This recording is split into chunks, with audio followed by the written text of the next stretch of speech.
Now, why don't we start with your thoughts in regards to international trade?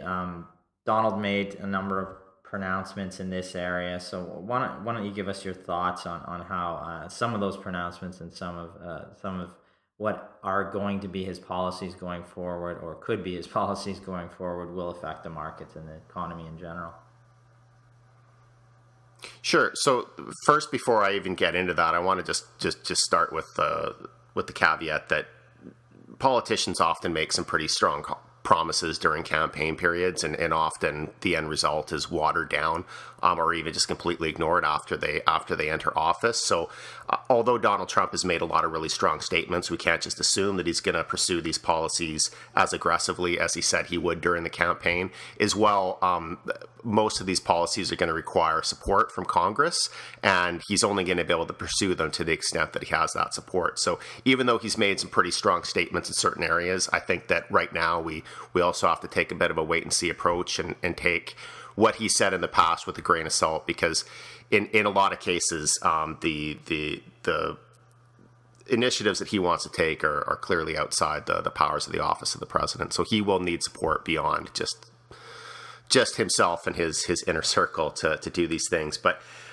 so international trade, you asked about international trade. So this is really the big one. This is where we see the most risk in his policies. He's taken a very protectionist stance. So he has come out as being anti-globalization. He thinks that globalization has cost American workers jobs, with companies outsourcing production, manufacturing operations overseas and then selling into the U.S. market. So there's a number of things that he wants to do here. He wants to renegotiate NAFTA. He wants to eliminate the Trans-Pacific Partnership. He wants to label China as a currency manipulator, impose significantly higher tariffs on companies that produce products outside of the U.S.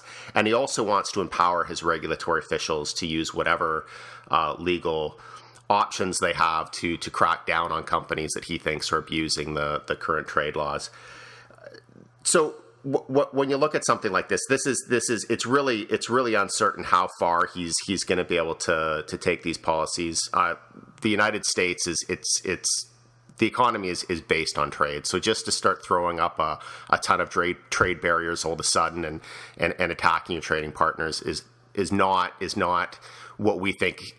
We don't believe that is going to result in strong economic growth and jobs for the country. And we're hoping that his administration figures that out as well. There's certainly changes he can make, smaller changes that could potentially result in a stronger job market in the United States. But if he starts erecting trade barriers with other countries, then those countries are going to respond in kind.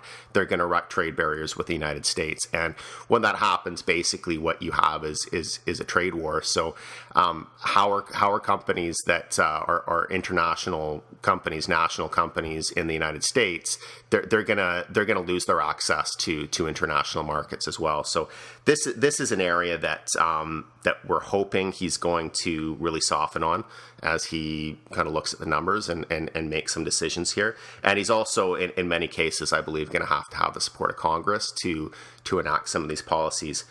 NAFTA, obviously, that's of particular importance to Canada.